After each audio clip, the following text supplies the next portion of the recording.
put yours on Red's mind. 1, 2, 1, 2. We like to record stuff so we can have people know what we're doing. All right, welcome. Welcome out to Motivating Monday. We're going to get through. We will get through 1, 2. with or without microphones. 1, 2. Check 1, 2. Thank you guys for holding it down last couple weeks. I've been moving and shaking with these kids, taking them back to college. Eartha held it down. Our different tight-knit family held it down. Appreciate y'all. It's the first time you guys are listening online. This is the Motivating Monday podcast. And tonight we have some special guests in the house. I wanted to share something just real quick, just a reminder. I'm just going to vent real quick. Talking about, I always talk about my kids, talk about my family. And my daughters, the good news is, one's in medical school and 2 of them are going down to HBCUs. And so we took Spencer week before last down to Clark, Atlanta. And that went pretty smooth. The HBCUs are now overcrowded because of the housing. And I imagine it's going to only get worse because, we finally going to HBCUs because the white schools are, doing what they're doing. But the thing I think that's apparent in our HBCUs, in our black church, in our black organizations is we were just talking about this, we have to pivot.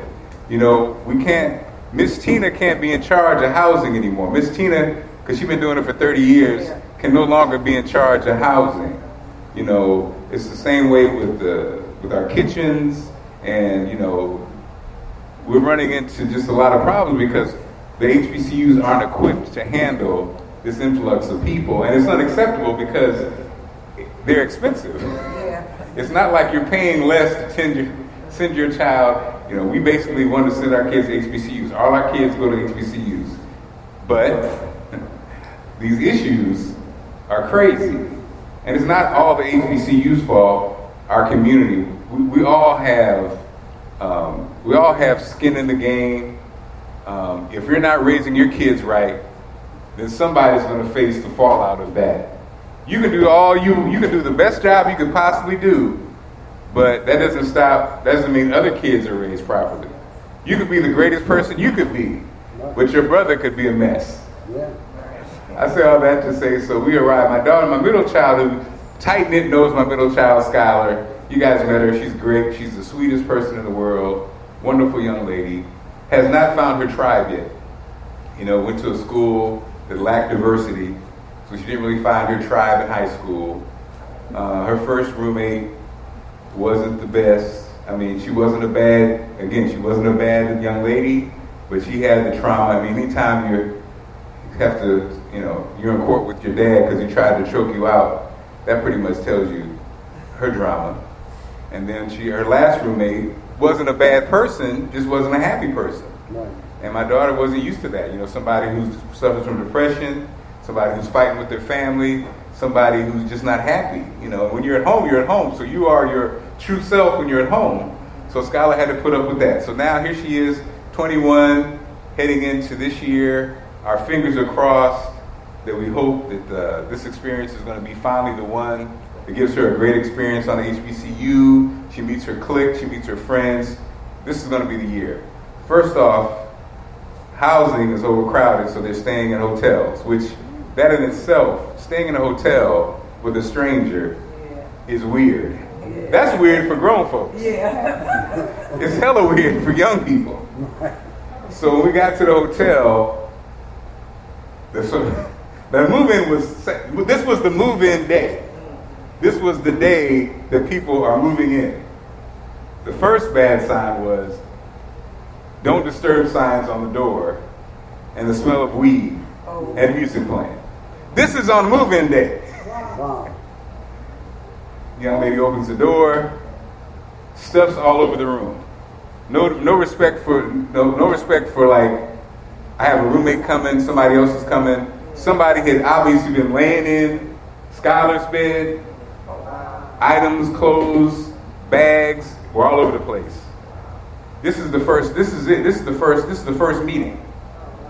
You know, and so sadly, you know, our hearts just dropped because we're like, yo, this ain't gonna be the year either. You know, and so, you know, then the question of, and to be honest, I mean, you know, the scenario, two young people meeting up like that, that's terrible, because that could end very badly, because they're not mature enough to handle the conversation. So we basically decided, okay, we're not doing this. You know, she's been through enough. We go back to get the stuff. There's a boy in the room and a girl laying in her bed. So needless to say, we pulled her out of that situation.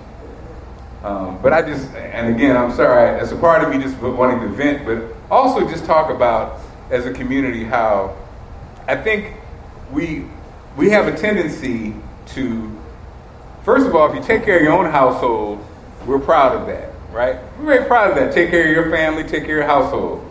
But the part that I think Eartha always reminds us is that everybody's child is still your child. So you can't escape, if it's going on the blank side of town, it's going to eventually be going on your side of town. It may not be you, it may not be your kid, it may be your grandkid. It may be you going to the store, it may be you going to college, it may be, so we all have skin in the game. We all have to do what we can do to make it a better world, especially in our black community. And so I don't care if you live in Bethesda and you send your kids to the finest schools, the reality is your kids still have to mix with everybody else. And all you can hope for is that that other person has the same mentality that you raised your child with. And so I think, we always talk about the talented 10th. The part that we never talk about nowadays is you can say you're a part of the talented 10th, but the assignment was you are then to help lead others. And I think that's the part where we're dropping the ball. Who gives a damn if you're a talented 10th, or you this, you got a doctorate, or you this or that? What are you doing in the community? What are you doing to make your world a better place? What are you doing for kids that have nots? What are you doing for... when I used to work in 92Q, it would break my heart because I would leave the Baltimore City schools and drive to Montgomery County. Those schools. Those schools where parents, you couldn't even get a seat at a PTA meeting. You can't get a seat on the first day of school. You can feel the teachers have pressure. The preachers got pressure, because the parents are demanding. Here, not so much. But not all the schools, but anyway, that's just the thing that started up. Now, this young man that started off, he is a legend. We call him now the legendary DJ Terry T.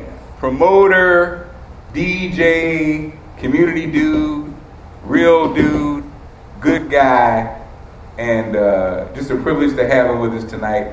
I'm curious, because I know you as DJ Terry T. I don't know the insight. I don't know the scoop. I don't know the origin story, the beginning. So Terry, welcome. Y'all welcome Terry T.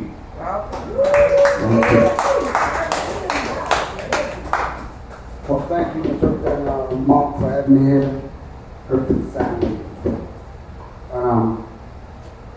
I guess this process for me started off I'm going to say 1982 on AM radio, 1400 WWIN. That's back when Curtis Anderson was on, Matt James, Lee Cross was on TV, Chuck Max. And I started with a gentleman named Virgil Sims. I know Virgil Sims. Yeah. It's such a small world, as you know, Terry. Virgil, I met Virgil when I was a 20-something-year-old program director in Huntsville, Alabama. And so I see, over the years, it all blends together. You know how it is when you work in different places. Yeah. But I knew him back when he was with Sleeping Bag Records. Yeah. So back then. And you're absolutely correct. Virgil told me that last night. Yes, I told him I had an interview with you today. And so Virgil was like one of the first promoters who put myself and the We Rock crew on a show. And back then we were doing shows like at Rhythm Skate, the Baltimore Civic Center, that's what it was called back then. Play-Doh's Wheels, 4604, and we was headlining along with Run DMC, Fat Boys, LL Cool J, Houdini, Nucleus, Grandmaster Flash, Dougie Fresh, Slick Rick, you name it. We did shows from our city, showed up to support us, you know, and it was a lot different than what it is now, you know. And I'm always grateful for our city, for what it is, not what we make it out to be. You know, we have a great community of people here, but we only shine the spotlight on the bad apples. Yeah. You know, but yep, it started back in '82. It was me, I was the DJ. I had a young guy named Jeffrey G that was with me, just us two at first. And then we brought on a guy named Universe. He came from New York City, and we formed a group called the We Rock Crew. And we made records. We sold out arenas. We've done a lot of great stuff together. And we always remain humble because it's always about the people. Because in my mind, whenever you put the name DJ, promoter, MC, any of that in front of your name, you are a public servant. You know, and a lot of us forget that we're supposed to serve the public, not the public serving us. You know, so I always put the supporters first. My saying to myself is that I support the supporters. Because the supporters are the stars. They're the ones that's going to put you where you at. They're the ones who are going to put you where you don't want to be. You know, so I always stayed humble, and and my greatest ticket seller is not selling a ticket, but it's to make a person walk away and forgot about the ticket, but thinking about how I made them feel during the process of while you're buying the ticket. I love it, man. So Baltimore has a rich history, a rich radio history, a rich music history. So Terry, what made you want to be a DJ? And talk to us about, you know, we're celebrating the 50th, I guess, birthday of hip hop. Talk to us about Baltimore and this music scene, and then the impact hip hop had when it hit. Because I think, you know, we're around the same age. You know, we remember when it came, Right. and so many people were saying it ain't gonna be here. It's a trend. It's just a fad. What's your take? So what made me get into DJing was that, you know, my mom, I had a dancing mother, you know, and thank God she's still around now, and she loved James Brown. And back then they had Capone sets.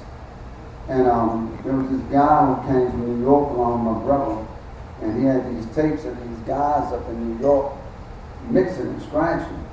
And just the sound of it, that art caught my ear.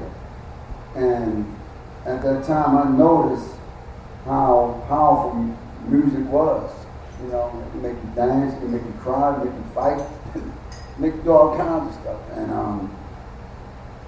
And when I put the record on one day and see my mother dancing, and I stopped it, she stopped it, put that record back on, you know. And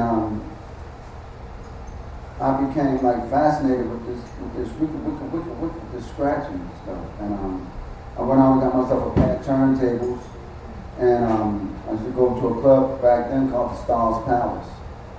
And Richard and another guy named DJ Mixmaster Phil used to teach me how to mix.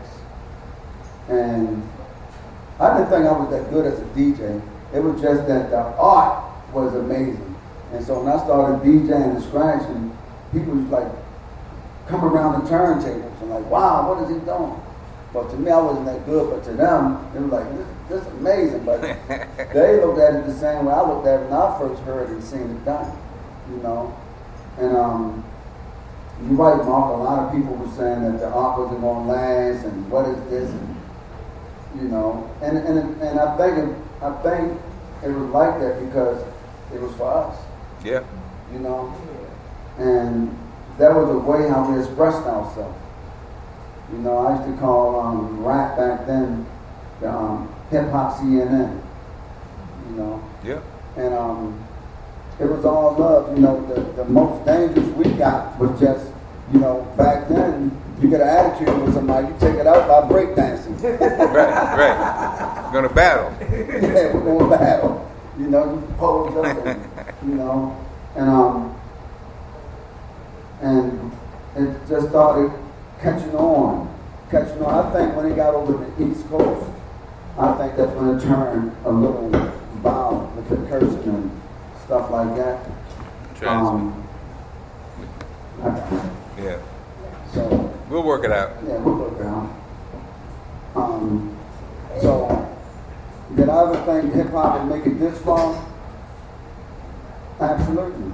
You know, because the same way when I first seen it and I was amazed, the more and more people came to see it, became amazed.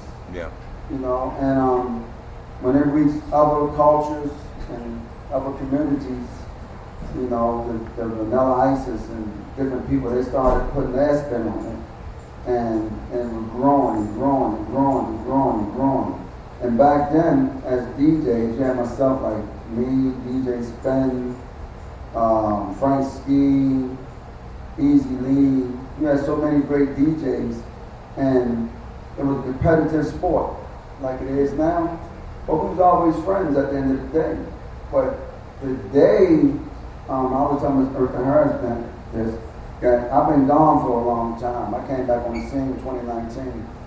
So it's like I came home to a mess. You know, because the same music that us, the DJs and the promoters use to bring people together, we use the same music to separate ourselves. Yeah. And I think it's sad, you know. And so I put together Terry T Productions, and my production company is to bring all sorts of people together, all sorts.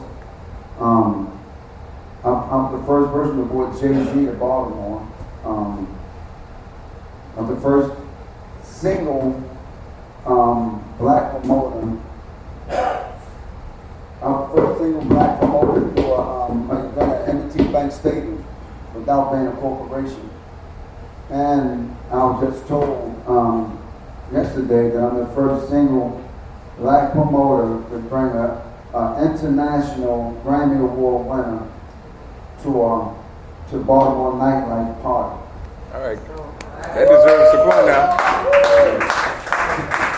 I love the that's courage right there. That's courage. You ain't scared. And so, you know, one thing, Terry, that I feel bad about is, like you said, the people of Baltimore. The people are loyal. The people, if you made them feel good as you know, as a DJ, as an MC, as an artist, they support you forever. And I feel like you said, the radio stations, the promoters, the companies, they're the ones that have been disloyal. Absolutely. The people have always been there. Absolutely. The people are ready to support, but it's almost like the other entities are the ones that always mess it up. And then when the public's always surprised by the change. Oh, they didn't know. You know, so and so. You know, from the radio station, they let go of their favorite personalities. Companies let go of their favorite people. Even in bars, you know, the bartenders and the people that the public know, they come in one day and everybody's gone. What do you think effect that has on, you know, number one, talk about the loyalty of the Baltimore, of the people.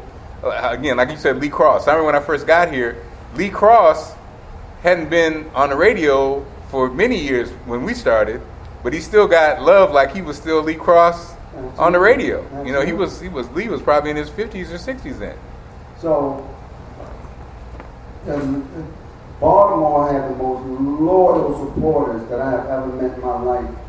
And it's based on personal relationships. So I got a personal relationship with you, and you can in turn have one with her, and you can tell her, this is a great guy, you know, go to his event, and she's going to follow up, and vice versa. Yeah. And I have, or we, the We Rock crew, has always treated the supporters the way, not the way we want to be treated, but the way we treat ourselves. You know, and to this day, people, they so amazing, like, how in the world can you come back and throw an event and have 2 and 3 and 4 and 5,000 people of 3 different generations? And it's all about relationships. Parents telling their kids, this was the guy, you know, we used to go out to see, and when they come and they get to see, because at one of my events, I'm going to toot my own horn, the energy and the environment is different. we don't come to fight. Come to have fun. Yeah. We come to have fun, we party, and we go home. That's it. You know, and I want to thank God for my understanding that I never had a fight at one of my events yet. And I'm talking about thousands of people. Thousands of people. And to go back to the loyalty. And when people might see an incident about to occur, an argument, they put each other in check. No, we don't do that here. I love it. You know, we don't do that here. And I always treat people right where they at. Everybody's problem, no matter how big or small it is a VIP issue with me. Mm-hmm. You know, and people, man, they just want to be treated fair. Man, it's tough out here. I mean, like, really tough.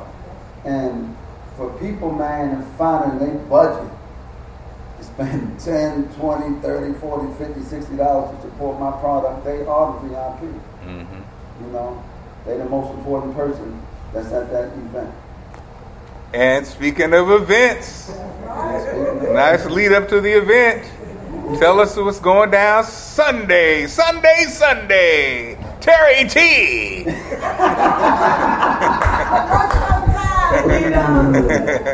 So, this man, this, you know, not sweet cookie, but Kiki from the Uno Girls, she was just reminding me on my way here that how big this thing is. She's like, I don't think you realize what's happening here. And I told her, I said, I really don't, because I'm a part of the picture. We can't see the picture clearly when we're a part of it versus when we're not in it and we can look at it and see it. And Sunday, right, I'm bringing this international artist who got one of the hottest records in the world right now, right? This lady is singing a prayer. Mm. And this whole movement is spiritual, and it's miraculous how this lady sang this prayer, and the people come together in unity, and they doing a certain dance. Nobody doing this and that. Everybody moving the exact same way while this lady is singing this prayer. Thanks, sir. And for some reason, I got the grand idea, right, to bring this lady here. And people always ask me, how you doing this? How did you get the stadium? How did you get this artist? And I always tell them, I'm an open book, right? I suffered from the disease of addiction for 30 years. For 30 years, I suffered from the disease of addiction. And I always tell people, during that 30 years of my addiction, one thing I learned, right, is that I can do anything I put my mind to. Come on now. Because I did it in order to get one more. Yeah, I did it in order to get one more. And when I became done, when I stood on a made-up mind, you know, it's as if I was into something negative that gave me all the blessings of something positive. And I used the same energy to now to do what I'm doing. So when I seen all the people how they gravitated to this lady's songs, you know, first I called. Now here's the weird thing. I called the booking agents, some of the biggest booking agents in the world, and they had a clue. They didn't have a clue what I was talking about. Mm. And I'm trying to sing the song to them. They're like, no, no. So I go on her Instagram page, and I see on her Instagram page how to book her. And so I contacted her manager, and he was asking me for a quote. And for this record to be so big, they gave me a price that blew my mind. And the booking agents were saying, well, a lot of people don't like to book African artists because the flights are so high. Mainly come from South Africa. You know, the flights like 10 and 12,000, you know, per person. Mm. You know, and there's 6 of them traveling. And it was just something in me like, you know, it don't matter.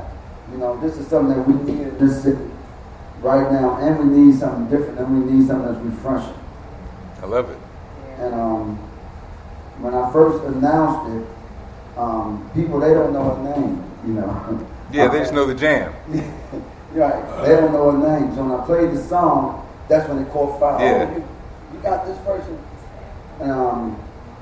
And it's amazing because I go out and I greet people that find like tickets and tables, I greet them. And Mr. Clark is amazing. It brings tears to my eyes how you got Mexicans, Africans, all sorts of people. Some people can't even speak English that's buying tickets, and in different generations, parents, grandparents, great-grandparents, kids, not kids, but daughters, at least 25 and over. And we putting on white that day, right?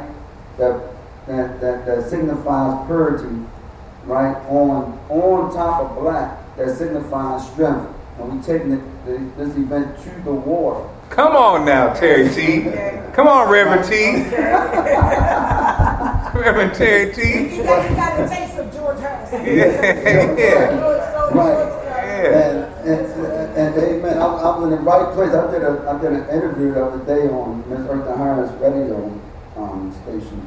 And this guy, it's nothing but God who put me in position at the right time to hear a plan that's been constructed around me, using me to do something I didn't even see. Come on now. You know, and I know, and I'm going to tell you guys this truth, that as long as we stay in position and play our position, things get better without our permission. Come on, Terry T. Terry T up here preaching, y'all. Wait a minute. That's word. One more time. As long as we stay in As long position. as we stay in position Okay. and play our position, right? Let me tell you, things will get better without your permission. Amen. Amen. Amen. Amen. Amen. That's right. Amen to the coach in the back. Coach, don't you agree with that? Okay, Coach. Carrie, we're excited. You just put the cherry on top, man. You're absolutely right. You're absolutely right. I just heard record executives, because of this African music, because what you just said, the way it's hitting everybody, they're now not as interested in hip hop as they are in world music. Absolutely. Because they see all the money, you know, and like you said, it's people who don't even speak the same language. So that when you have a hit like that, it lasts forever. And it hits all the age groups, and everybody buys it. But like, I feel you, man. What you're saying with your event is there's a spiritual piece. Yeah. It's a sneaky one, too, because we're going to be clean. We're going to have a good time. Most of us don't know it's a prayer. Yeah. And we just out there dancing, having a great time. And that song seems like it will last forever because it doesn't really get old. You can hear it a million times. Yeah. It doesn't really get old. So it doesn't get old. And a piece that I added to this is that on this event, I am recognizing Baltimore's Pioneers 50th Hip Hop celebration, where I'm honoring them. And in doing this, T. Rowe Price reached out to me to sponsor that. Awesome. And then we got a call from an organization that's working with the Oreos. So Wednesday, we'll be taking the field at Camden Yards, where the Oreos will be honoring us as well. You know, okay. Awesome. Congratulations, Terry T. A long time coming, much deserved. And this feels special. It really does feel special. Thank you for having the vision to put this together. Thank you for having the courage. Thank you for having the balls. Because that's what it takes. Yes. I mean, I would have pulled out. I don't know. I'm scared. You did it, man. So. But you know what, Mr. Mark? I had the vision, and I had the courage, and I had the BALLS to get one more to try to kill myself. So why not do something that's going to be better? Why not do something about it? I like that. Okay, now you know that needs to be in the book now, Terry. You know, we need the book now, because that's a whole other story that we didn't share today.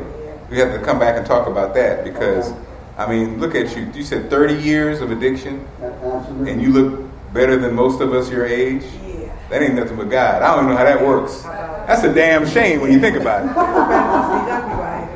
You know what I mean? What is going on? Well, Terry T, thank you so much. Any final words to wrap things up? Wait a minute. Yes. You mentioned the young lady, but I like it because you know exactly how to say her name. So again, say her name so people can know the artist that you talk about. Because a lot of people can't even pronounce her name, don't know what the song is about. So I want you to really hype her up and let people know exactly what it is. Her name is Nasibo Zikodi. But if I tell her that, I pronounce it wrong. But for us, it's Nasibo Zikodi. And her song is called Jerusalem. Yes. Yep. And before I go, I want to thank each and every one of y'all, you know, particularly you, Mr. Clark and Ms. Harris, for this platform, for giving us a voice to educate us. You know, and this process will only work if we allow it to work. So, Amen. Again, thank you. Thank you, Mr. Harris, for having me. Thank you, my brother. And I wanted to ask you where you were from. I was talking earlier. Did you say where you were from, where you raised here in Baltimore? Sure. I was raised in McCollum Projects. Oh, I'm from Yeah. right. Yes, sir. On behalf of everybody in this room, man, we salute you. I used to work with WEDB with Randy Dennis and Frank Lee, and I just left Kiki's office when she was on the phone. Oh, really? Yeah. So, you know, back in the day when Walker Junction, we were right there on the county, you guys are trailblazers. And we continue. And we continue. So we wish you the best, that you keep on, man, because even though the music has changed, the people have, the originators have not changed. So we salute you. And we'll see you Sunday. Yeah. Everybody have your white on. You ready to dance? Have your white on. Tickets $60 in advance. We're going to get a tight knit table. So y'all Yeah. Right. You're on the table. Tight will be in VIP, that's $100 a box. Yeah. Also, Terry, because earlier, you know, we have one young man. Can y'all hear Eartha? Speak up, Eartha. Also, Here. Terry, because we have a young man in the audience, again, I would like to just have going record. What advice do you have for young people? Because one of the things that I'm passionate about, and Mark knows it, and a lot of men know it, we had this huge event called the Million Man March. It was like million plus men went there, right? But we still have this struggle with the black man, even in Baltimore. So what advice would you have for a lot of the young black men in Baltimore City? Well, me, myself, so I was raised by older parents, like my grandparents and my mom as well. And they invested in me internal values. You know, values of love, peace, honesty. So I would give the young generation the advice of watch your value system.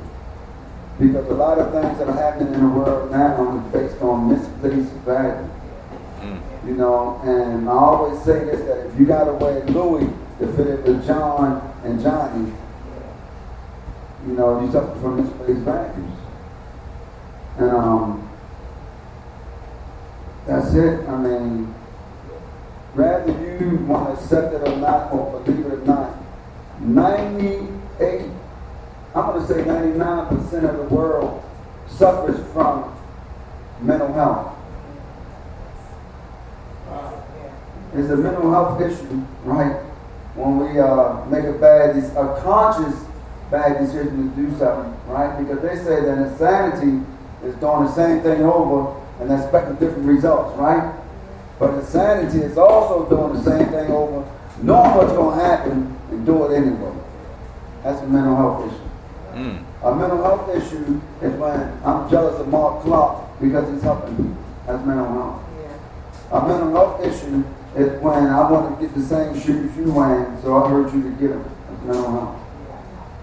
You know, so mental health comes in all types of forms.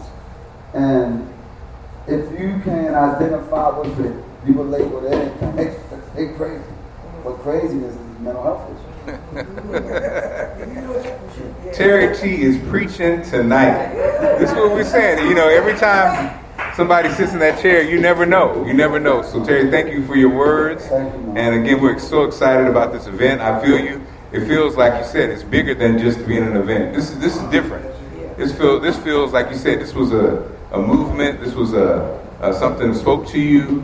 And so I'm just so glad that we'll be able to check it out. And I can't wait to hear the song now in person. We're going to look around, see each other. You're like, yeah, Terry, yeah. And for those of you who don't know the steps, we can practice here before Sunday. Yeah. I'm not going to do the steps. I got it. I ain't going to do the steps. Mark, what you just I ain't doing the steps. I'm gonna do the Mark Clark step. I can't do it. It's too fancy. So Terry T, thanks again, y'all. Give it up for Terry T.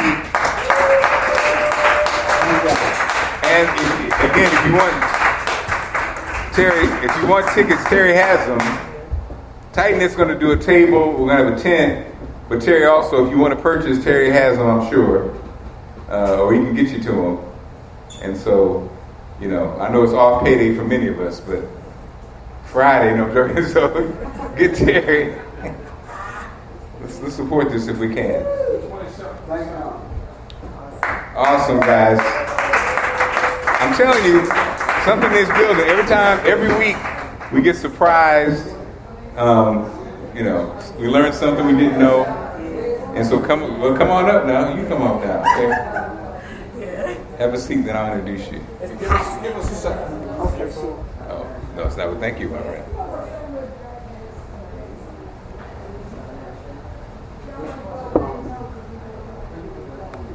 We're going to get our mics worked out. We'll be right back. Oh, that's you. Okay.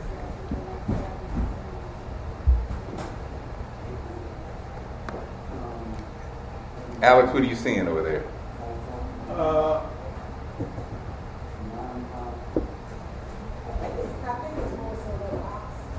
Yeah, the box, I uncovered it, so it wouldn't heat up.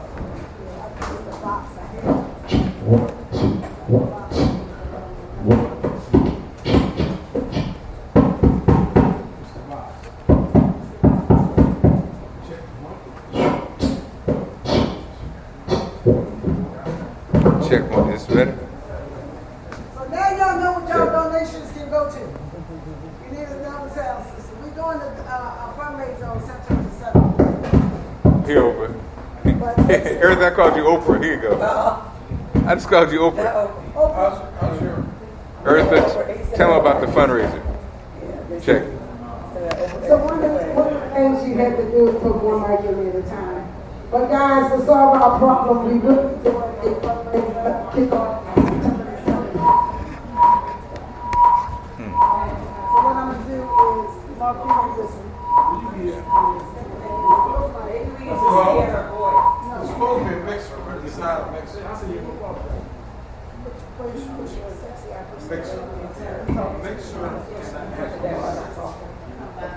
Yeah. Check one, two, check. It's the unit. Check 1, 2. All right. Speak loud. Okay, we'll work it out. Check 1, 2. We'll work it out.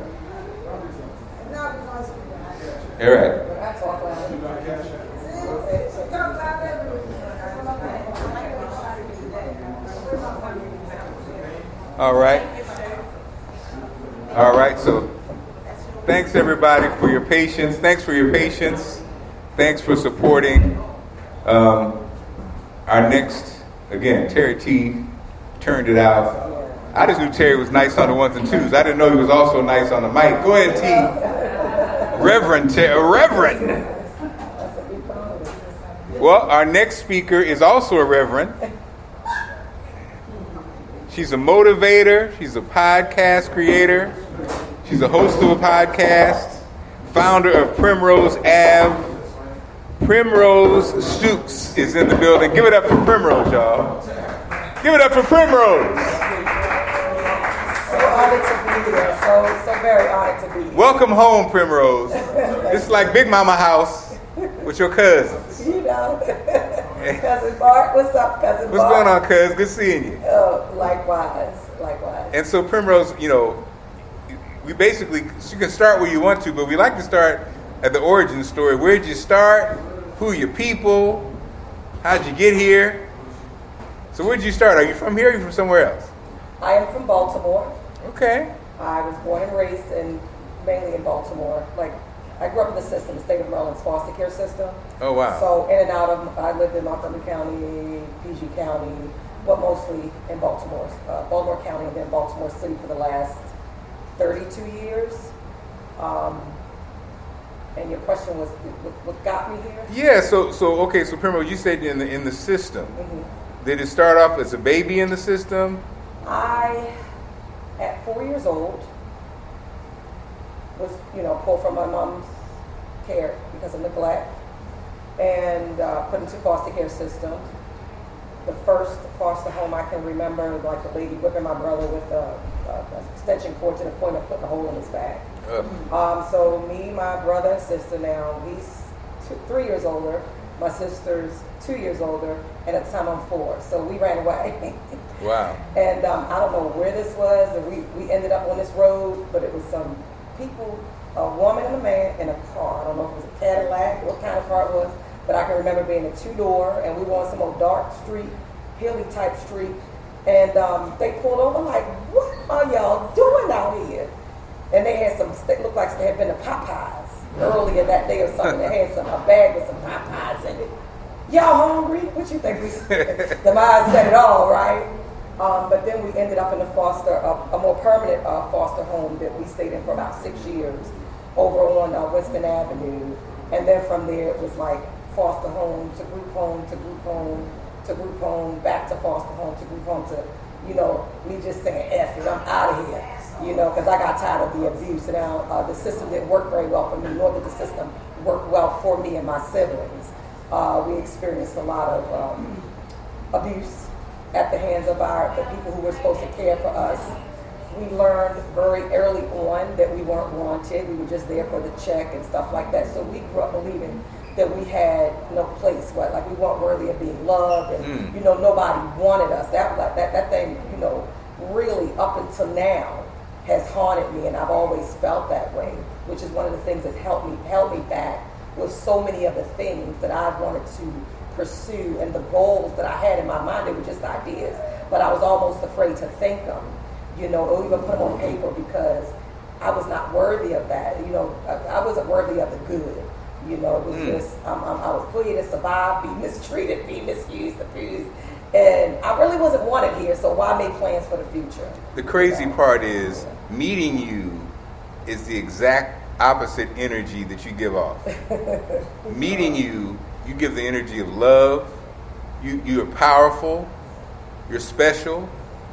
Look at the smile. Yeah. There's no way in meeting you would I feel that was that person. Wow. And so, man, take us. How did the steps? Obviously with all that baggage, all that pain, all that trauma, it took a lot of work. Where did the healing begin? Around the age of like 19 or 20. I'm walking down, what's that, Utah? Where's Lexington Market? Is that Utah Street? Oh, yeah. And I had on it. Now back then, showing legs was sexy, back then. And I still is. Let's not get it twisted now. Wait a minute. But that was our thing. We didn't, show so much. Right. But you showed some legs back in the day. And I had bought this this little yellow spandexy, like it wasn't spandex. It was a little cut off thing, but it was covered up here, but it was shorts, and I just was feeling my best. Yes. Looking my best, having those shoes, some bare feet on. Couldn't tell me nothing, and I'm walking down Utah Street, and in the background I can hear somebody calling, but they were saying different names: Lisa, Tiffany, Nicole. And so I keep walking because I know that's not my name. So finally, this young man, he must have said, wait a minute, I'm going to have to run to catch up, because I tend to walk fast. I used to anyway. And he caught up to me. And he said, don't I know you? And I'm like, no. Ain't your name? No. And I never told him what my name was. But in that moment, it was like significant for me, because I had an aha moment in that moment, and it was my name. No, I'm not Tiffany. No, I'm not Keisha. No, I'm not Lynn. I'm Primrose. Okay, now where do I go from here? One thing that I noticed about the women that were around me frequently, the women that I was raised by, the women that I happenstance upon, the women that I party with, they all poured from a seemingly very bitter cup. So in that moment, all this stuff started rushing into my head, and it was, Primrose, you're not those women, and you're going to make sure that you never become those women. Come on. So even though I came from a place of lacking when it comes to love, because I had never really experienced that. See, I was confused about love, and the molester, I do this because I love you. Parents coming to visit you, I love you, but then on the next visit they don't show up. So even coming from a place of lack, it was a determination to not be bitter and to show love in the hopes that it would be returned. Come on now. Come on now. That's where that came from.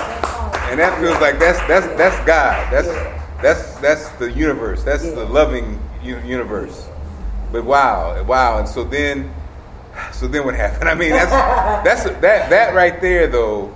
What a blessing, because I think some people don't turn that corner ever. Or they until they're old and bitter in their 80s and 90s.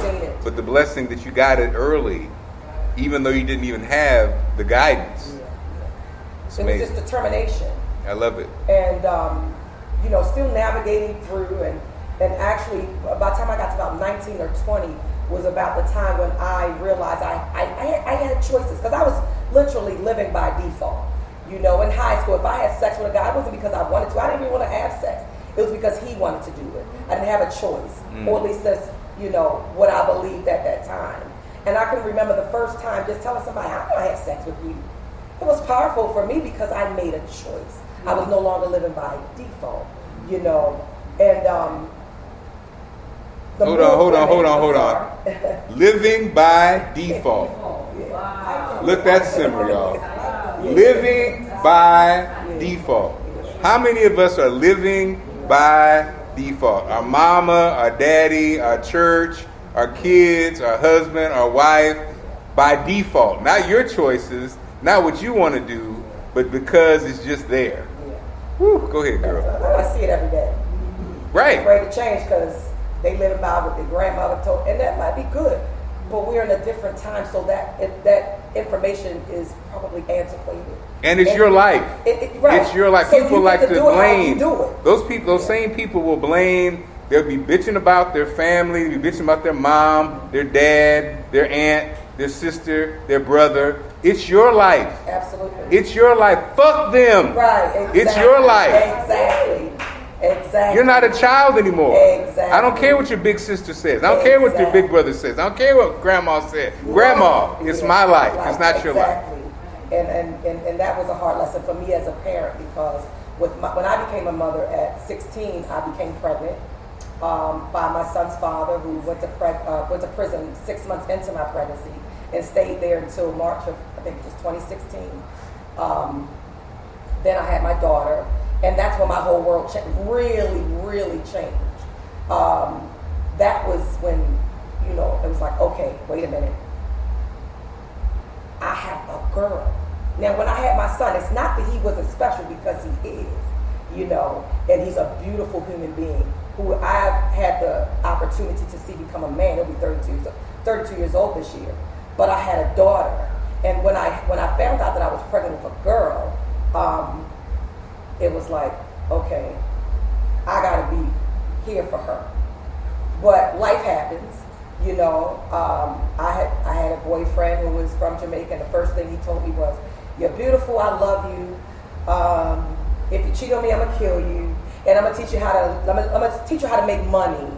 Now this was before my daughter. This was after my son. I'm going to teach you how to make money because American women, the first thing they resort to when they don't have money is selling their bodies, and I don't want you to ever have to do that. So he got me involved into the coke game. I was going up and down the East Coast, carrying kilos, coming back on the train fucked up with kilos in the bag, and you would think it was just trash in that bag. Wow. Because I said, if I get caught, I don't want to cry. I would come through Penn Station, man, I see people get knocked off, and I'm walking through there fucked up. Wow. Because if I get caught, all I just said is I did not want to cry. And this was before I had my daughter. But fast forward a few years, I had my daughter. I was on my own. He got deported, and I was actually glad because he showed me it's crazy. I was actually glad, and I got back involved in the drug game myself because I'm all about survival. That's what I know how to do. I'm living in projects. I'm paying $74 a month in O'Donnell Heights projects, which I didn't know was the project until this guy I was dating was like, he was like, this, you don't even realize you're in the projects when you get on the inside. I'm like, ugh.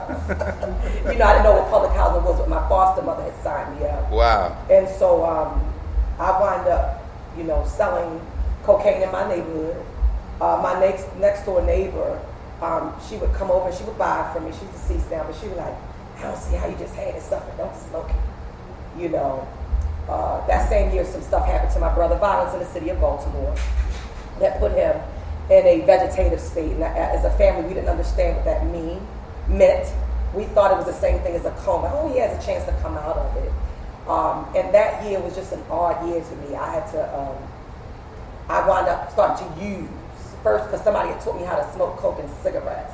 And then one day I just thought, why am I smoking a cigarette? Let me just go ahead and do it like my neighbor does it.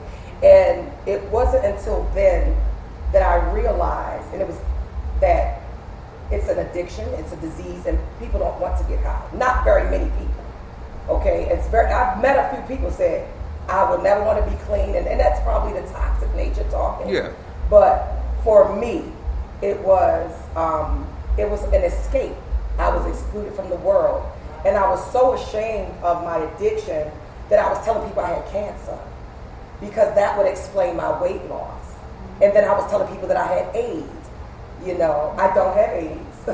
I'm not HIV positive, thank you, Lord, because I know I done dodged some bullets out there in these streets. But I fell into addiction, and I think it lasted about a year or so. And one day, out of desperation, I wanted some crack, and I was like, God, give me 2 weeks, 30 days, and I'll be done with this. And I really wasn't done. I just didn't have no money, And actually, about a month to the date that I said that, standing on the corner of O'Donnell and Gus Ryan, I got locked up. And I was held for 30 days exactly, September 11th, 1997. Wow. I was held for exactly 30 days, right? And for the first 4 days, I'm there like, I got to get out of here. I'm in there going, no, you don't know, but if you know what it is like to get high, I'm in there geeking, I want to get high, I want to get out of here. And then around the 4th day, the reality hit me. You asked for this. So I made a pact with God, okay. And I was held because of a fight I had gotten into 3 years earlier. I never knew that the young lady had called the police on me, And so I had a warrant. That's what I was being held on. Wow. And in that 30 days, I got, the 9 days you spend in quarantine, and then they put me in the dorms, and I'm like, oh my God, is this what I'm, I want this life, And it was crazy because how you watch television and they have prison shows and, people buying, things for cigarettes and stuff like that. I thought that was made up stuff. And my first day out of quarantine into the dorm, I was a crackhead, but I still had diamonds and stuff in my ear. And the young lady was sending little Debbie cakes and cigarettes trying to buy my diamonds. And I'm like, what in the hell? And in that, now subtract 9 days from the 30 because I spent 9 in quarantine. So that's what, 21 more days? I saw people that were being released come back. I was in a dorm, I think about 40 or 50, I might be exaggerating the number, but it was a lot, you know. And all I could say was, this is not my life. I do not want this. And while I was in quarantine, I made a pact with God, like, look, if I go and put a crack pipe in my mouth, take me right then and there. Because that is no life. I'm too ready for this shit. Amen. You know, even my feet lost weight. Anytime your shoes sliding off, you know.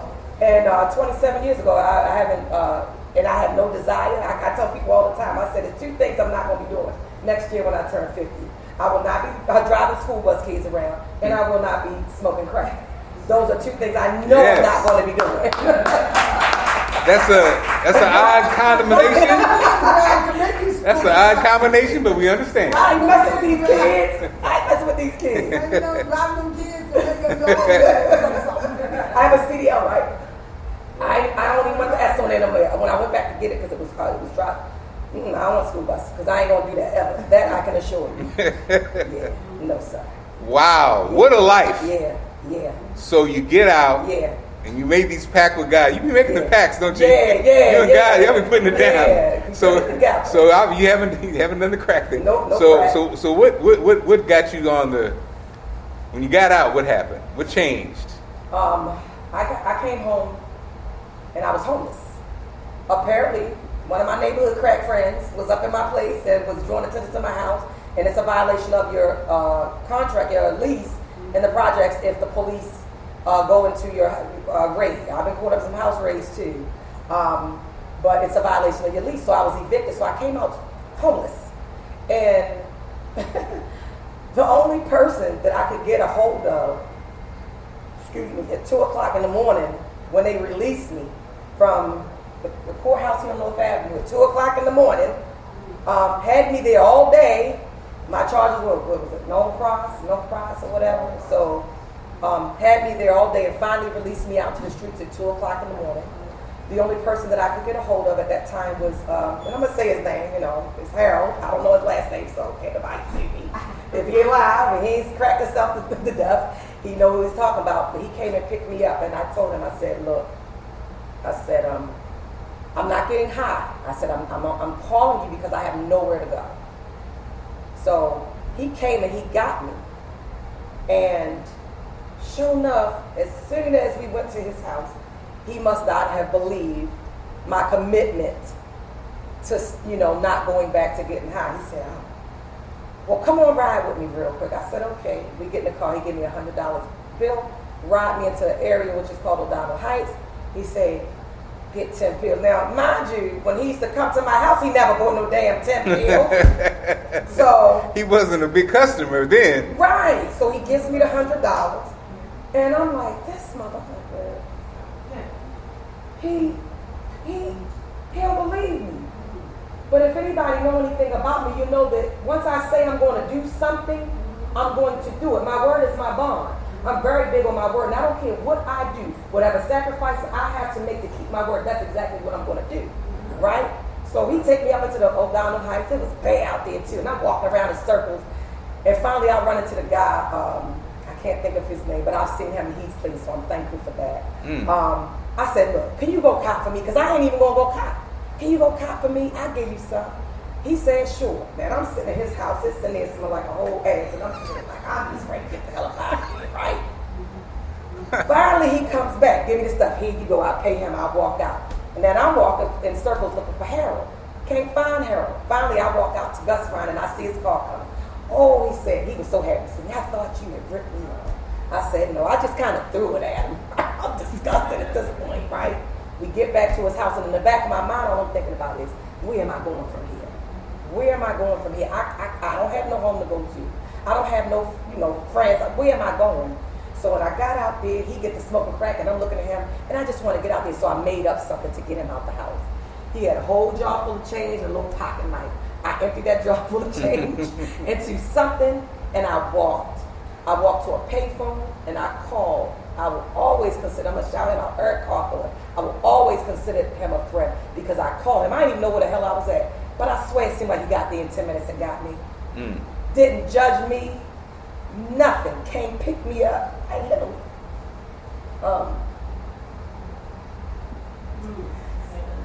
shoestrings in my shoes that day, because it's daylight there. Took me, got me shoestrings, asked me what I needed. He didn't ask me, girl, what happened to you? He said, what do you need? He was about to marry a woman. He ain't like me, but I love both of y'all because your husband came and picked me up. He was somebody I used to deal with, and he's a friend. He didn't ask me no questions. He didn't shame me. He didn't make me feel terrible. He just asked me what I need. Took me, got my shoestrings, and it's just been, me going forward and upward ever since. Ooh, Lord Jesus, girl. So who's gonna play you in the movie? I've been thinking about that. I used to want to be Janet. Okay, so give us. Have you ever found love? Have you found love? And you mentioned before when we first started, you were saying how now I get it. You were saying as one person part of your life you felt like you didn't deserve certain things. Now you know that you do. What happened? Have you found love, or how have you gained a certain, point of view? Because a certain perspective. And this is important because so many people have been not in your exact situation, but when you're not shown love from those people who are supposed to show it to you, your parents, those people in your life, when you're not shown love, how do you figure out what love is? And then how do you love yourself? Learn to love yourself. First, what I learned is that loving people are the people that are supposed to love me. Loving people. Loving people. So if they ain't loving, they don't need to be in your life. They will be. But again, if you're pouring from an empty cup, if you're pouring from trauma, if you're pouring from your experience, and this is what I had to learn. So for all the unloving people and the bitter people, women and men, that I've come across in my life, I have no reason to forgive them. They were who they were. They are who they are. They were who they were. If they changed, great. Right? But for the people that I thought should love me, what I realize now looking back, that they were pouring from an empty cup. Right. Right? So self-love is getting in tune with the divine within. Knowing that before all of this shit is covering up the infinite being, right? Get in touch with that. The infinite self. Come on now. The core of who I am. I ain't all that shit. I ain't the abused. I ain't the raped. I ain't the forgotten. I'm not the neglected. I'm not the abandoned. I am fucking Primrose. That's what my mother named me. I was born well, loving, loved, right? I just happened to run into a lot of unloved people who were not loving. They had no love to give. Or what they had expired by the time I got to them. Or it had not expired, but it had not surfaced. So I didn't get that. And that's okay, because of who I am and who I am made to be. I am divine, number one. And you're correct, I am powerful. I am beautiful, okay? And that's not outward. That comes from inside. So when I look at people and I say, you're so beautiful, it's the energy that permeates from them, right? And even if it's bad energy coming from them, I bounce love off of that. So I don't allow it to enter my atmosphere the way that, because I have a choice, the way that it used to. I'm grown now, I'm an adult. That happened, just that, it happened. It ain't happening right now. What's happening right now? I'm sitting right here, Miss Eartha, Mark Clark, one of my favorite people in the morning, for so many years. And yes, I was mad as hell when I wasn't there no more. Okay, big fella. So yes, I was mad as hell. But I get to be here. Yes. I don't have the past. I don't have the future. I have right now. Come on, Primrose. Yeah, I have right now. And this is lovely, lovely. I see beautiful faces, you know what I'm saying? Intent on loving me back. I was invited here, and I am welcome here. So I'm good right now. Girl, let me tell you.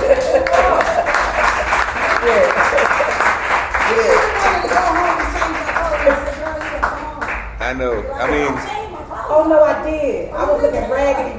I went to work with a side bun. And yes, plug. I wanted to, look, if you hug me, if you notice my top was a little bit damp, I put it on gentle second real quick. And said, put it dry. Like, this is the one I wanted to wear because this is the message, this is the energy that I promote. No bitterness. I am on a mission come on now. to end the bitter bitch movement, starting with myself. That's the mission. That's the mission. And it's not too late. It's not too late because there are all sorts of things that can cause bitterness in us. And it doesn't even necessarily mean that you weren't raised in a loving home. You might be bitter because your parents weren't silver spoon, they didn't have a silver spoon in your mouth. You might be bitter, and ladies, and this is specifically for the ladies. Stop being mad at that girl in high school who slept with your boyfriend who's married 3 times over by now, and you married. Stop being mad at her. You'll see her and roll your eyes, but you'll see him like, oh yeah, he used to be in love. So on this journey, I'm still learning what love is. Come on, Primrose. That's what I'm doing right now. And I'm open for it. I ain't open for the bullshit. Yes. And I can see when it's not real. But you know what? The posture that I am in and the love that I have, and I ain't gonna call nobody out, but I know for a fact I have enemies that are behind my back for no good reason except they see my power. Yeah. I no longer deny it. Yeah. I stepped from behind this wall of fear, and I did not do that without intention and good intention, right? To save myself, number one, because I was in turmoil, because I'm holding on to all this. It wasn't for me, right? It's for them young ladies, 14 to 26 years old, before that bitterness sets in. Because see, when I think about it, I think about around the time I start living by default was about 14 because of the things that happened to me. Mm-hmm. And that's not to say that things weren't happening between 14 and 26, but that's when I really start just like, I ain't loved, I ain't worthy, I'm doing what you want me to do. And I used to follow, and I love my big sister, but I used to follow behind her. She smoked, I would smoke. Right. She got a tattoo, I got a tattoo. Yes. She snorted dope, I snorted dope. Yes. And I had to justice myself because I realized that I was following her a lot of places that I didn't belong. Yeah. Right? So what I have is for those young women and for those women my age and older who are living with that bitterness. It is never too late to let that shit go. You have to let it go. My mother was the youngest. She was the brownest one of the girls. Mm-hmm. My mother held on to that dark skin. Mm-hmm. She met, you know how it works. There were guys who wanted to get close to her just to get close to her sisters. And I'm talking about when she was in her 60s. Yeah. And she would be crushed. Yeah. But it's like, you got to let it go. You got to let it go. Yeah. It is what it is. Yeah. That's their problem, not your problem. Yeah. And I think, again, like you said, many of us, we hold on to things. Former employees. Yeah. Employers. Yeah. Who let you go and you're making all that money. You got to let it go. You got to let it go. I mean, let me tell you, Primrose, you're something else. Yeah. Because it's like, you're like what we need, our culture needs, because it's like so many people have been crushed, so many people have been so much drama that if we don't solve, so in other words, so you, like you said, you may or may not have even felt love. So if the answer was you can't fix it until you find love, then a lot of us would be effed up. Right. But you have cracked the code. Yeah. And what's the code? The code is it's inside you. God's within you. Whatever you believe in, universe, God, whatever, that's right here. Yeah. You don't have to go look for it. Right. Ain't no mystery. You ask your religious grandma, and you don't understand it. You don't understand it. Your mind can't understand us. Right. It's right here. So it's right here. Right. You're made in the image of God. Yeah. made in the image of Jesus. Yeah. You are God. Yeah. Okay, I am a there you God. go. There you go. I have the Now, spirit. and we're gonna be seeing people scared of that, Yeah. but no, but you figured it out, and that's what our people have to do, especially our women, because I have, my daughters have been raised perfectly, but I see the insecurity. Yeah. I see the lack of self-esteem, and it drives me crazy because I'm like, y'all got everything. Right. What about that sister that don't have nothing? Yeah. How are we supposed to survive? Yeah. And then now you look at boys, and now boys, who were raised by terrible mothers, Yeah. now they hate women now. Right. So you got a whole generation. It used to be, at least Big Mama was there. Right. The worst situation, Big Mama. With you. But now it's gone. So, it's different. so thank you. I mean, you're so powerful. So talk to us about your motivation. So I get it. You got the podcast, Yes. and then talk to us about the motivational piece. I have a saying. Because I see you can see it. We see it on you. And that's what people are intimidated by. Yeah. I don't shy away from it anymore. Because I will not die full. I will die empty. Come on Because now. I would have given it all. Everything that I came to give, I'm giving it. Okay? But I have a saying. If you keep waiting to get your shit together, you're never going to get your shit together. So start with where you are, and you will find yourself, like if you have, and this is another thing, your desire, your commitment to grow, be better, because I want to be better, okay? Your commitment has to outweigh your desire, because you can have the desire, but you're not committed. Yep. Because you're fearful. I'm not going to be accepted. Nobody wants to hear me. Nobody wants to talk to me. Nobody wants to see me. Nobody's going to give me nothing. Nobody's going to support me. They will. If you step from behind that wall, right? What are you doing? I'm getting my shit together. Yep. So I step from behind that wall. Please don't get it twisted. I don't want anybody to have this misconception that I have arrived. But see, the reason why I've arrived at the point that I am is because I need you just as much as you need me. And if you don't get your shit together, I might not never get my shit together. So if we all start getting our shit together and we're all moving in the same, how it's fish, what they call it, a school of fish. If we start moving like them schools of fish, what happens is they move downstream. The school gets larger and larger, right? And so now just think, you got all these fish getting their shit together. Yes. I'm not calling y'all fish sisters. That's okay. That was just funny to me in my head. We call ourselves Right. So if we are, that's powerful. Because if we're moving, you got a lot of people that's trying to move as individuals. Don't get it twisted. I'm not. That's why I'm stay connecting with people.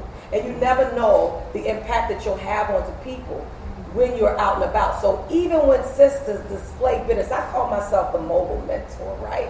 Mm-hmm. I try not to let the opportunity of correction and wisdom pass me by when an opportunity presents itself, right?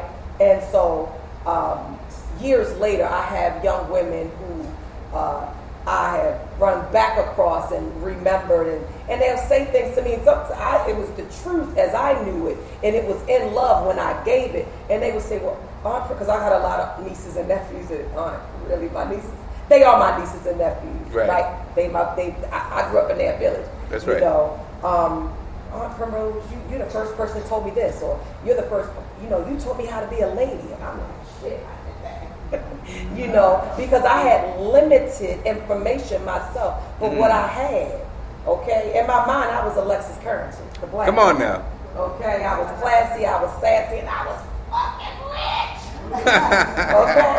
And so when I imparted or I poured into women my age and younger, I would do so in love, no matter how I felt, and it's come back. When somebody said, "You help," and I am thankful that I did that because they needed that. So I need you. I can remember going to, because I like places like the Coast. You can call me what you want. That's what 285. That's my spot because I feel safe there. You know what I'm saying? I do. I'm not really with the younger crowd. And I've always hung around the older crowd, right? And that's what made me see the older women, how they would look at me, right?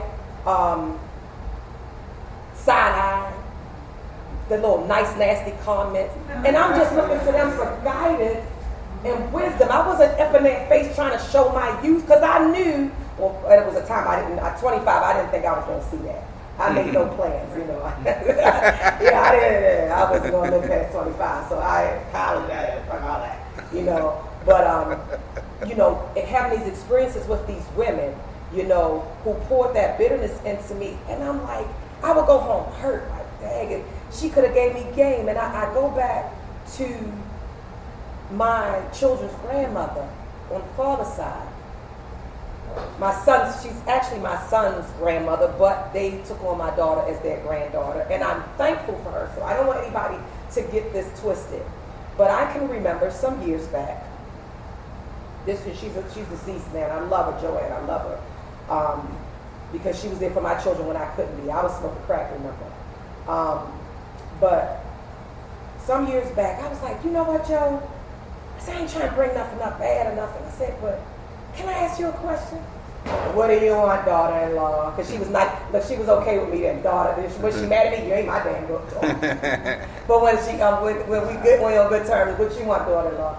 I said, Joe, why didn't you like me? What did I do to you? I met her when I was 11. Now, I didn't like her son, and I was like, ew. He had a little apple head, and he was light-skinned. I like him as black as the top.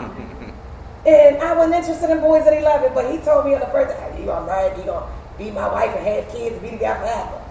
And I asked her, I said, why didn't you like me? And he talked about mental health. And I had a reservation, and I didn't trust her. But we were getting along, and she said to me, because you were always a pretty little petite black bitch with long hair. And my jaw literally dropped because I was waiting for something like, oh, because my son loved you, and I didn't want something more than, right. And everything she said I had nothing to do with. I couldn't have that. I had long hair, and at the time I had just, because I had shaved my hair bald about 5 times in my adult life, and at the time I had, you know, shaved my hair it was pretty short, and I was like, well, I'm bald-headed and fat now, so what do you think about me now, you know? And we had a laugh about it, but this is what I'm talking about, you know, that, to piggyback on what Terry was talking about, that mental health is so real, and it's so unfortunate. She became so bitter about something. And I can't tell you what that is. Her stories to tell, not mine. She can't tell them what she's going. But whatever it is, had her to dislike a child for no other reason than the complexion of their skin. The fact that, what was I not supposed to be petite at 11? And that I had long hair. That didn't make sense to me. And in that moment, I let go of any angst toward this woman. It was just love from then on. I love her. Because you saw her damage. You saw her. She had to be damaged to feel that. Yeah, that's some. And what she must have gone through. So I don't hold you accountable for your trauma. But see, now once you get information that you can change, you are responsible for that information. That's true. So don't walk away from hearing and listening to good information and do absolutely nothing with it. Knowledge is only as powerful as its use. Right? So I feel for her. I felt for her in that moment. And I never will be that woman who will allow anything to make me bitter. And I'm learning. A couple of weeks ago, I had to think to myself, like, shit, you trying to really still figure out what love is, right? And so I'm not the most patient person. And patience is not love, if you believe what the Bible says, right? I can be unkind.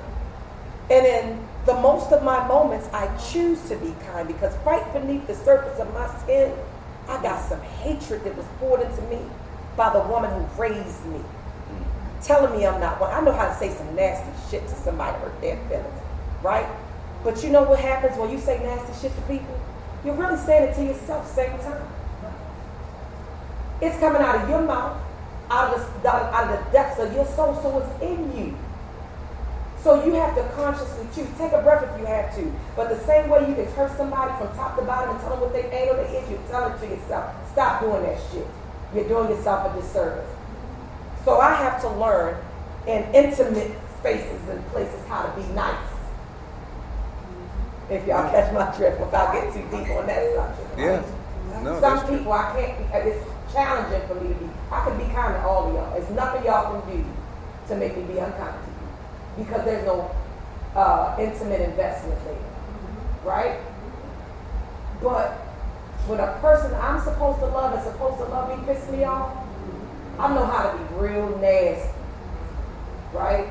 So I am learning because I don't want to do that to myself. I don't want to tell myself, I had a young lady at work today, you came in here looking there. I said, oh, stop. I said, you have to stop that.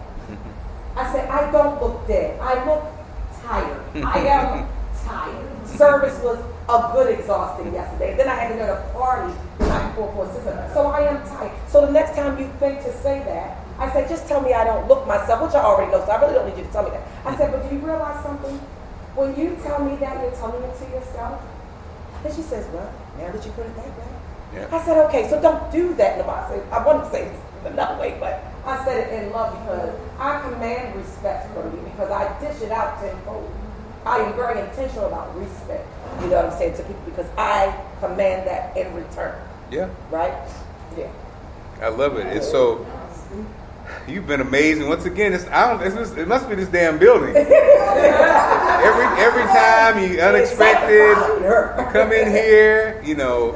And now here's the thing. I just want to say one thing. I will say, and you're absolutely right. We treat those that we're closest to, or that we're most intimate with, sometimes the most disrespectful. Yes. But the funny part about it is, not funny part.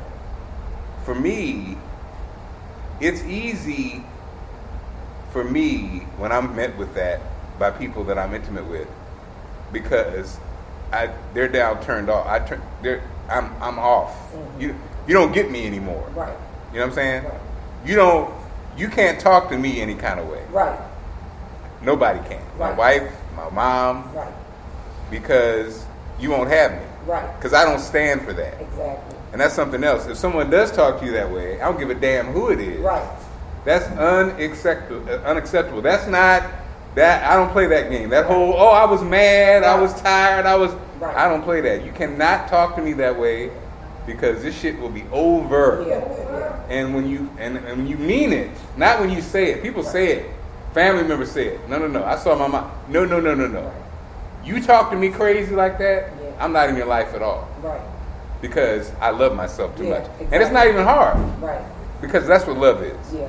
Love isn't not being, you can be mean. If somebody disrespects you, then they get what they get. Right. You know what I mean? Right. I don't care who you are. Right. And that's love. You know, but sometimes we don't know how to manage. But how can we watch your podcast or listen to your podcast? Yes. And how can we follow you? Okay. And I mean, again, you are amazing. I appreciate that. That coming from you, that means a lot. You are amazing. My name is Primrose. It's spelled Primrose. However, all of my socials are spelled Primroze. And the AVE is an abbreviation of Avenue. That's where everything's happening for me. So Primrose Avenue, that's my brand. And the Z, the significance of the Z is that, and see how divinity, like the universe just works things out in your favor because I wanted to use my name for socials. And I went on, I was able to do it on Facebook, but for Instagram, it was like unavailable. And it was like the nerve of somebody to be using my name, you know. And so I said, you know what, I'll just change that to Z. And as soon as I said that's what it should have been in the first place. Because this year, 2023, I stepped from behind the wall of fear, and I am gifted, right? I have a lot of skills, right? I'm an intelligent woman. I have my PhD in these streets, and now I'm getting my master's in life, right? And there are no letters behind my name except for the ones given to me at birth, right? And so that Z is the significance of the Z in my brand is that I'm exploring everything that is within and without me from A to Z that is for me and about me. Yes. So that's the significance of that. So all socials on Primrose Avenue, abbreviated AVE, and that's Primroze. AVE guy. And on YouTube is where you can find my first season. My whole first season is uploaded on YouTube under the same handle. Everything about me is all roads lead to Primrose ad. So get some information, get some love, hear my story, comment, talk back to me, let me know what's going on in your life. But that's where you can find me. And you can find me out in these streets because I'm doing the work. And also you can find her little birthday picture on here looking all, okay, Primrose Avenue, wait a minute, Primrose Avenue. Yes. Now, does anybody have any questions for Primrose? She's been amazing. Yes. How you doing today? Good evening, sir. To ask you, I know you said you was in the foster care system. Yes. Did you and your mother and your brother ever come together after that? And did you say you're at a point of forgiveness? Because sometimes parents are going to come to ceremony, like you forgive her. My mom, again, I have no reason to forgive her. She had choices in life, right?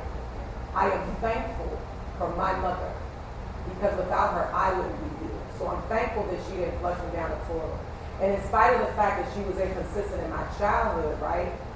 She gave me what she had. See, I'm not here to tell my mother's story either, so I'm gonna limit what I say about my mom. But I love my mom. I love her life right now. How it is for her. I love her life for her. Okay? So I don't have anything to forgive her for. I have every reason to love her more, right? My oldest brother is deceased after being a vegetable for 16 years. He expired on my birthday, June 21st, 2012. My sister Carol and my older sister, we have a relationship, and our lives are on different planes and different ways, and I would be very excited if her and my mom would actually join that school of fish, because you see, I told you I'm about saving me. I cannot help anybody if I'm not helping myself first, right? So I'm joining the school of fish as it flows upstream to different opportunities to change. Water is life, right? So I'm in that big ocean. I say I'm the whole ocean, the entire ocean in one drum, And so I'm connecting myself to people who can help me along this journey to save myself. I need you, sis. Thank you. Karaoke. I'd probably see you saying that there. Any more questions for Primrose? I want to talk more about your podcast. Yes. And the kind of content you cover. Yes. Podcast. Yes. What do you talk about? Okay, the content, the whole reason behind the podcast was to bridge, number one, I have a co-host, her name's Michelle Gracie, she's not here for me tonight. But the podcast came about as me and this young lady who we worked together, we started working together in retail. I took on a job to I'm not gonna lie, get the discount. I lied, been shopping at the store for a long time. I swore I would never work retail because I would always get offer jobs in retail, oddly enough. I like talking to people. But we met in retail in the White House Black Market, and we would talk all the time. And she was a young woman and, very unpolished. And now, look, I done learned some shit. I'm a little bit more of a lady now. So and we would have these conversations, and she was open and receptive. And over the years, we formed a bond, and we came up with this idea, like, you know what? This is something that needs to happen. We need to bridge the gap between the generations, right? Because ultimately, like I said, we need each other, right? I need you, right? You need me. The younger women need to stop looking at older women, oh, that old bitch. And the younger women the older women need to stop looking at the young ones, oh, that little young bitch.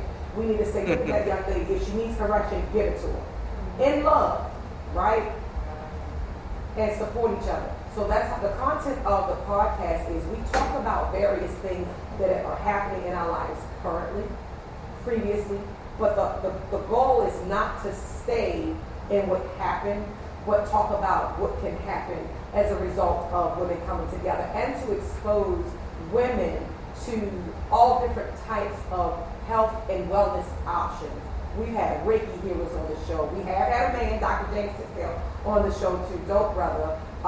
We've had some wellness professionals in season 2, which is going to be next year. We're lining up to talk to more wellness professionals because you know, you might have a person who does not believe in a higher being, God, a creator, whatever, but they could get with, they still need to be healed. They can't be walking around this earth unhealed. And feel about it as you, however you feel about it, but I'm going to help them too, because I can't say that I'm walking in love, joy, and peace, and I'm not willing to expose everybody to that, right? So no matter what their religious, or I'm not going to say religious because I'm not a religious person. I'm not made of religion. I'm made of spirit, right? And that's what's harnessed underneath these flesh and bones, right? And so that's the content of the podcast. We talk about health and wellness. Sometimes we just talk, and some of those organic conversations that we didn't plan for, we just say, you know what, let's just talk tonight, have been some of the most fruitful, you know. So the content is to, number one, show that women of two different generations can get together, have conversations that are productive, fruitful, and help each other. That's what the content of the podcast is about. What platform do you use? For our podcast, we use YouTube. Yes. Yeah, we tried something. I was telling Mark when I first came, right, we didn't know the first thing about how to create a podcast. So the first season is us without our Spanx on. Not literally, but figuratively. You know, we showing out our cellulite in season 1 things like you might have some episodes like in the first couple where there might be periods of silence. We didn't know anything about editing.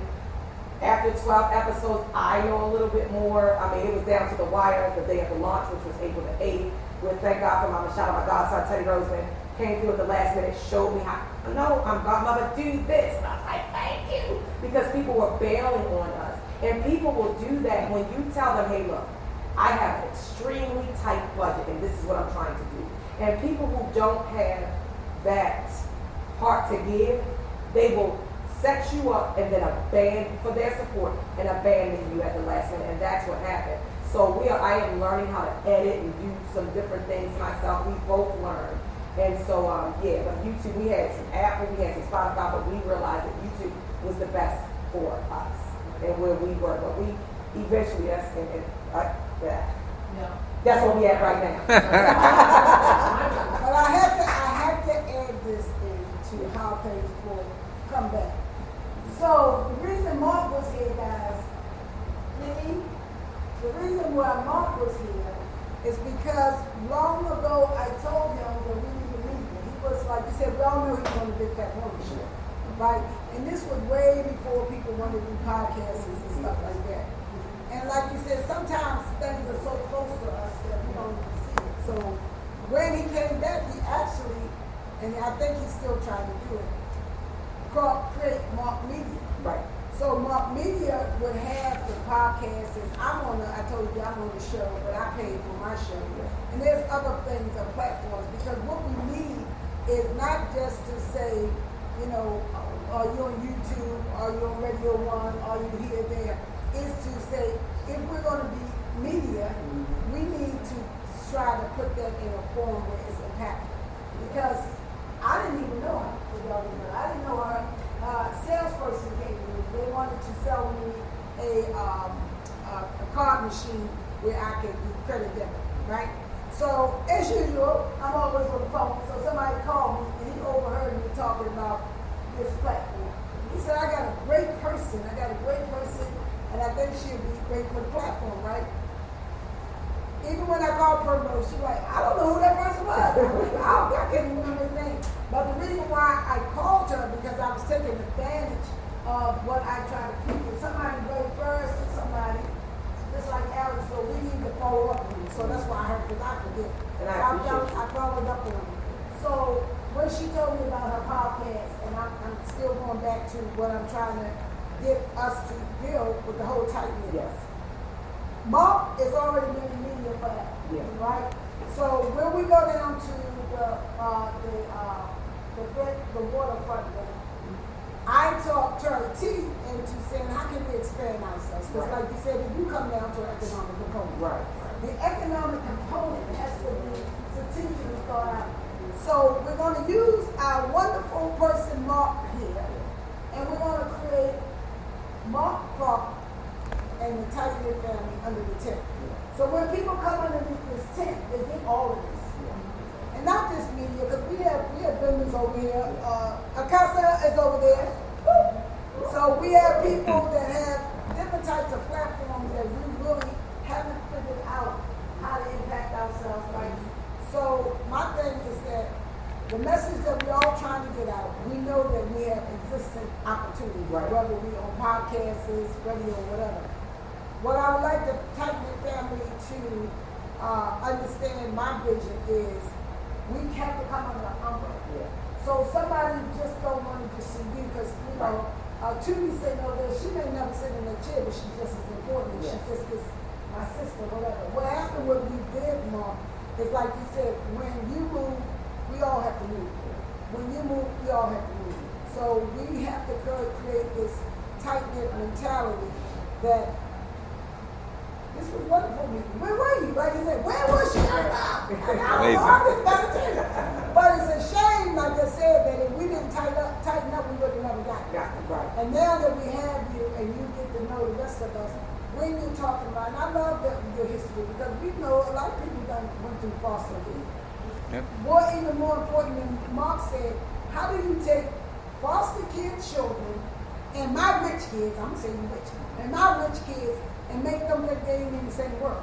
So while I'm over here giving my kids all the love and they ain't never even had abuse, some of them won't even beat their children. And then you have this other person that's been beat to death and raped and whatever. How do we bring that together? We tighten up. Yeah. Because we should be able to not only to get people and put them in a foster institution, but we should be getting them and putting them into our homes. Yeah. Because we don't even go back and get some of the hurt. Like I said, where was your mother's sister? Where was your cousins? Where were all of these extended family members that we don't talk about that while we're in this situation where you're in an institution, and because we also are in a society that don't want to say that, hey, your niece should be your responsibility either. Why didn't you go over there if the mother's on drugs or the father's incarcerated or whatever? So I like the way we're bringing this full circle. And this is, I think, a spiritual building, because when we get in here, we'll be like, whoa, that shit. And you killed it. But I think, like you said, I think one of the things that, as a community, though, as you pointed out, I love what you're saying about the people that are pouring into you are empty. Yeah. I think that's something else that's kind of coming up as a recurrent theme. So it's almost like they can't help you. Those aunts, right? Those aunts and those uncles and those, because at the end of the day, if you have somebody in your family who's in dire need and you don't make any efforts to find out, then you ain't the one anyway. I can't make you care about your loved one. And that's true, and I'm so glad you mentioned that, because what I believe, it goes back to, think about this, right? We don't know who we are. We were taken from our homelands, enslaved, and our culture, we were denied our culture. So we don't know, like, you ever heard the term, it takes a village? Where do you think that shit comes from? Where we come from. We just didn't know that. What did they teach us going in school? They taught, you remember them commercials? The African kids was always big belly hungry with snotty noses. That's all they showed us. So the fact that we were ripped from our culture and we don't know our culture is the biggest component to why we are in the state that we're in. That's why I'm in the system. My mother out here thugging and drugging, and my aunt ain't taking me in because they don't know no better. They've been 5, 6, 7 generations into an enslaved mentality. So they don't have a clue. So what we as a people really need to invest in is learning more about our culture so that we can get back to it. Because everybody's sitting in this room, right? In a few more years, we're not going to be here. But I know y'all got grandchildren. Some of y'all probably got great-grandchildren. And even if you did not biologically have a child, you were in a posture to be a father figure, a mother figure to somebody's child. So I believe the biggest component to that is getting back to our culture and just knowing who the fuck we are. So that the village can be stepping up as opposed to this separatist society that I got yours and I got mine and you go try to get yours. Good luck with that because I ain't got no help for you. Yeah. When did we start shaming people for needing a cup of sugar? Sometimes people need help. I don't know about you, but I need help sometimes. And it's no shame in asking for help. Now, I do have my opinions about people who always have their self in a posture to ask as opposed to give, because it's perpetual. Giving and taking is perpetual. You know what I'm saying? So I believe that's the biggest component. I ain't gonna go on and on. Yeah. I gotta say one more thing. You mentioned that when I met you. So with that, that's why we gotta have media, because we have that component. We just had African Liberation Day. Remember I told you? Yes, yes. We have race first philosophy. Yes. We have Mama Edna. I don't know if she's still here. She's in the room. So and we that Mama in the room. So we have all this culture people here. Yes. And what we have to do is we have to become the we. So like you said, we have to invest in that. So when we see that the cure, like you said, for our mental health is there, and we have to be able to embrace it and make it even more powerful. Because I think not only do we know our history, because a lot of times I see so many people that know what happened to us, but for us to be able to know what to do is like you got a cold, do you know how to cure yourself? It's like a hard task.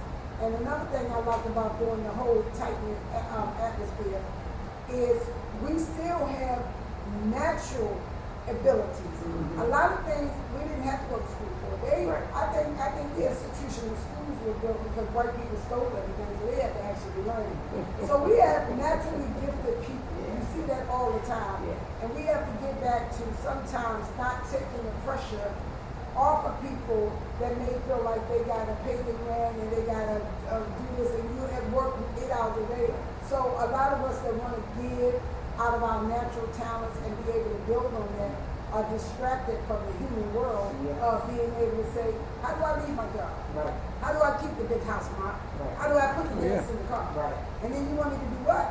Yeah. So I think again, when we keep building this platform that we have, and I think Charlie T said it, if we can get people to stay in their lane and do what they do, we'd be moving faster. Yeah, absolutely. Right, because we got too many people that can't do what they want to do. Right. You can't wake up and say, you know what? Oh, I love it. I love the fellow back there, that young man that came, and he was interviewed. So we asked him what he wanted to do. He said, I don't know. I'm just telling you right now, I don't know what we would normally say, you gotta be, you gotta do, you just grab it. But it was such an embraceful thing that everybody said, you know what, come back up here. We should be trying to chill and trying to figure out. But society doesn't want us to do that. Right. They want us to be worried and anxious. All our kids gotta be 18 to get out of the house. You can't wait till you're 18 to get out. Can't wait till you're 18 to get out. And then why do we have to go to college? Because that's the plan. The plan is high school, college. And then when I get out of college, why I gotta get a job? Because that's the plan. High school, college, job. Right. Why I gotta get married? Because that's the plan. High school, college, job. Why I gotta have kids? 'Cause that's the plan. So we got all of these plans, Mom, and still like you said, maybe the natural thing for us to do, especially like you or us to have children, is still love our kids. And be like, okay, I don't know what is gonna happen, but the village is still here. If you want to come back to the village, we're gonna be still in the village. And then the kid finds out what they're supposed to do to keep the village alive. They have to find their contribution. But when we make our children feel like they got to get out of the village, and they can't even come back home, because you know, I'm trying to pay bills and I got to pay you. This is so crazy. I get it. I totally get it. How to be a part of the village. They need to learn that. Grandma Edna.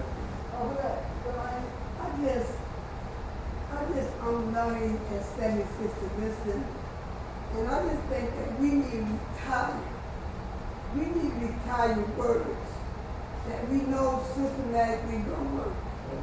I just think a word like unity doesn't work. It's a novelty word. So it should be treated like it is. I think we ought to learn new words to incubate. I do public healing in the street in the park. I did one last Monday, one down rain on me. So I just think that our people are suffering from novelty living. They're stuck, but they don't realize that there is a space in your life, everybody like in this room, to fall down. It's a space to fall down. But what people forget is that when you're driving down the street in your big car, when you sit in the restaurant eating all that expensive food, there's an alley You know, people say stay on the straight path, stay on the winding road.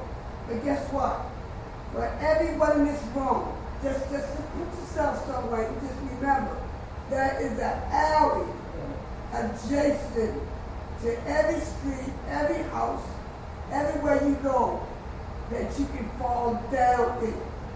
The issue is, do you walk through the alley and see someone falling down, laying down, or do you go tell somebody that there's someone in the alley that needs help? So I think that when we redevelop ourselves and get these narrative things out our way, because everybody is so great to say white privilege, but there's a lot of black privilege going on too. So it's a lot of black people that think they're privileged, think they're here and there. But as long as you keep a basic step with that incubator, because the first thing happens when a newborn baby is done, they incubate the outside living to the temperature of the newborn body so the newborn baby can survive. So this is just me, this is what I teach. I just teach novelty words, hold our people back. People like words, we, if, that. They're novelty words. You need to relax them and get building blocks. So just everybody in the room, when y'all leave the day, look around yourself as you driving home, walking home, catching the bus.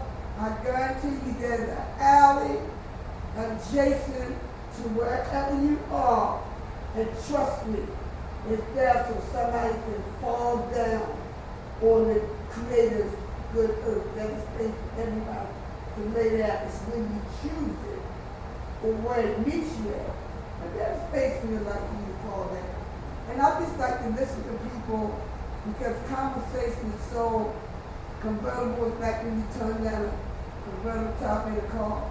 Conversation now is so convertible because people just don't take it under the conversation. It feels good together to talk. It feels good to talk. But when you leave a good conversation, what do you feel about what you heard, what you participated in, and what you plan to encounter at the meeting? So I just tell people that drive we got, I remember there's an alley over there. Anybody can lay down there. All right. So once again, Primrose. Y'all give it up for Primrose. Also give it up for Terry T. Also, Terry T. did a great job. Give it up for yourselves. Tighten it in the house. Get up and tighten it. Also, make sure you support all our vendors. They're here. Yes. Oh, one more since I got all the Tight Knit family here. So we're going to do a fundraiser because as you see, there's a lot of things that we need. So my idea, but y'all can add to it, everybody's always busy, everybody always got 10,000 things to do. So it's going to be like a